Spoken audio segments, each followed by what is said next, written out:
Assalamualaikum and hi, we are from Fruitopia and we are gonna presenting about our case study of Bio 270.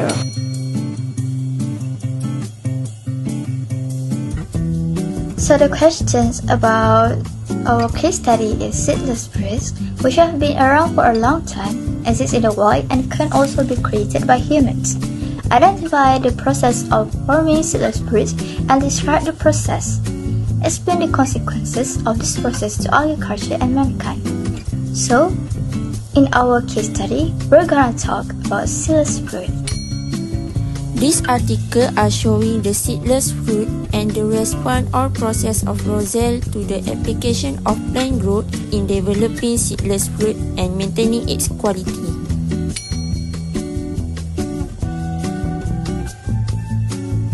Now, I will explain the introduction.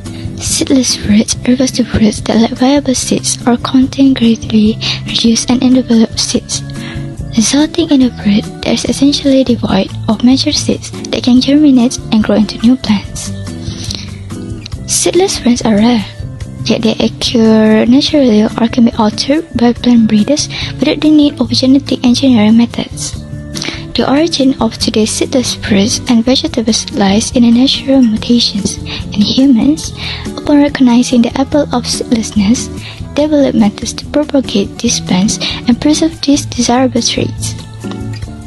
Seedless fruit has been cultivated for centuries through natural mutations and selective breeding. For example, the seedless orange we eat today derived from a seedless tree discovered by farmers in a Brazilian orange grove in the 1870s. They sent tree cuttings to the USDA, which propagated the trees through grafting and breeding practices, starting the seedless never orange boom in the US. Today, seedless orange trees are grafted descendants of the original seedless orange tree, in essence, clones. When growth of these clone trees are formed and self-pollinated, seedless oranges are the result. The purpose of seedless fruit is to improve fruit quality and no longer shelf life. One approach to create seedless fruit involves cultivating plants capable of fruit production without relying on pollination and fertilization of the ovules. Species that have seen the selection and promotion of varieties yielding seedless fruits include watermelons, grapes, citrus fruits, pineapples, and bananas. Now let's jump into the process of the seedless fruit. Seedless fruit occur naturally and can be produced using hormone application, crossbreeding, or ploidy breeding. There are two mechanisms underlying the seedless fruit program, which is parthenocarpy and stenospermocarpy. Parthenocarpy is not involved in pollination and fertilization of the ovule. Meanwhile, stenospermocarpy is involved in pollination and fertilization of the ovule or embryo. There are two types of parthenocarpy, which is obligatory parthenocarpy and facultative parthenocarpy. Where parthenocarpy are not involved in fertilization of the ovule, which means without any pollen are being transferred and seed do not forming.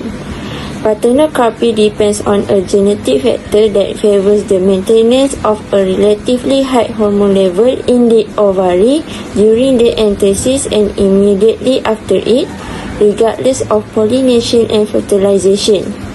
Thus, some mutant variety would produce seedless fruit naturally. For example, bananas, pineapples, beans, orange, grapes, kiwi, blackberry, and many others. There are two procedures were identified for parthenocarpic fruits set program as mentioned before. The first one is obligatory parthenocarpy, which plant always produce seedless fruit, for instance, pineapple. The second one is facultative parthenocarpy, which seedless fruit only develop if pollination is prevented, for instance, watermelon. Now I will be explaining about the process of facultative parthenocarpy. Plants are stimulated when the hormones such as gibberellin, auxin, and cytokinin are sprayed on the flowers. Fruit development is triggered by the regulation of the hormone balance in ovary tissues.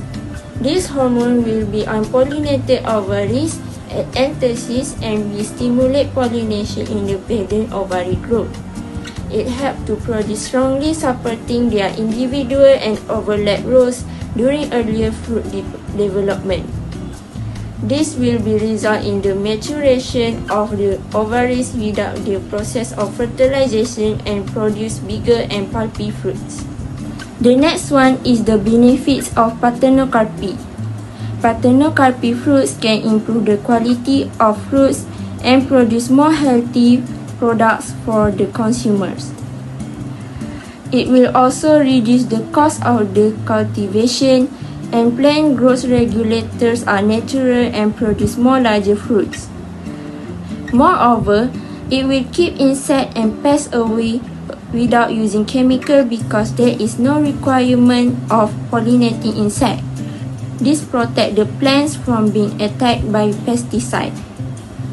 The picture shown below shows that the example of the parthenocarpy fruits, which is seedless banana, seedless grape, and seedless kiwi. Now I will explain about seedless spermocarpy process. Seedless spermocarpy process is involved in fertilization of the ovule or embryo. Pollination occurred and triggered fruit development, but the embryos, known as baby seeds, stop growing before it matures and leaving noticeable seed trace behind. Sometimes there will be remnants of immature seeds within fruit. The size of the fruit will expand, that are released from the seed after developing into a fruit. Example, watermelon, grapes, and avocados. As you guys can see, here we attach an image of seedless watermelon and seedless avocados. In the meantime, no treatment or application that can induce stenospermocarpy seedliness has been identified yet. Here is the process of stenospermocarpy. For example, we will take a male cone and a female cone. For the first step, pollen transfer from male cone to female cone by two forms. The first form is self-pollination, means pollen from anther transfer to stigma on same flower. And the second form is cross-pollination. Cross-pollination means transfer of pollen from anther to stigma between different flowers without different individuals of same species such as insect or wind, aka the pollinators.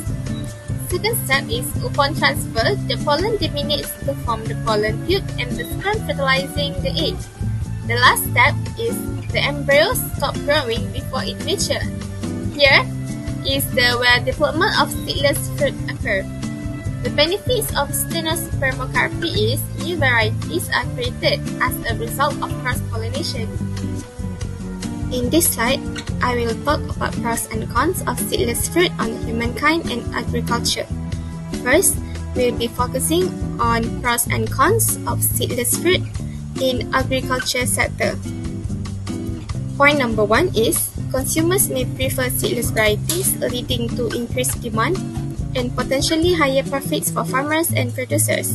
Second, seedless varieties can reduce competition for resources among plants since they do not allocate energy towards seed production, hence lead to increased yield and more efficient use of agricultural resources.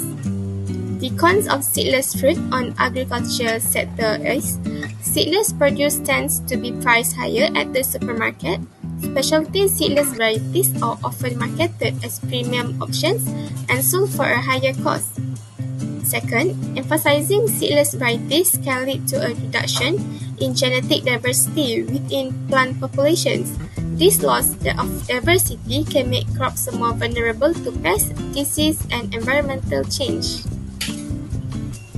Now, let's focus on pros and cons of seedless fruit on humankind. For the pros on humankind, the first point is it's more convenient, especially to the kids, as they eliminate the need to remove seeds before eating, and this will lead to increased fruit consumption among them. This will contribute to a healthier diet. The second point, some seedless fruits may also have a longer shelf life and storage potential compared to seeded varieties. This because lack of seeds slow down the ripening process. For the cons of seedless fruit on humankind, for the first point, seeds provide an extra nutritional boost by offering fiber, healthy fats, protein, minerals, antioxidants, and phytochemicals Seedless fruits remove this added nutrition source. The pulp remains nutritious, but overall nutrient density per serving may be slightly reduced. The second point, the use of chemicals like growth regulators in certain seedless breeding methods has raised concerns about potential safety issues. This will take a toll on human health. Now we arrive at the conclusion. Seedless fruits, a result of natural mutation and human cultivation, have become widely appreciated for their convenience, improved taste, and longer shelf life. Through selective breeding and innovative cultivation techniques, these fruits have transcended their natural limitations, providing consumers with appealing options that continues to evolve through ongoing agricultural advancement. The process of seedless fruit has two mechanisms, which are parthenocarpy and stenospermocarpy. Parthenocarpy is not involved in pollination and fertilization of the ovule, while stenospermocarpy is involved in pollination and fertilization of the ovule or embryo. These two processes have both consequences and consequences to the humankind and agriculture. The processes and outcomes are showcasing the synergy between natural occurrence and human cultivation in producing seedless varieties, with implications for both agriculture and humankind.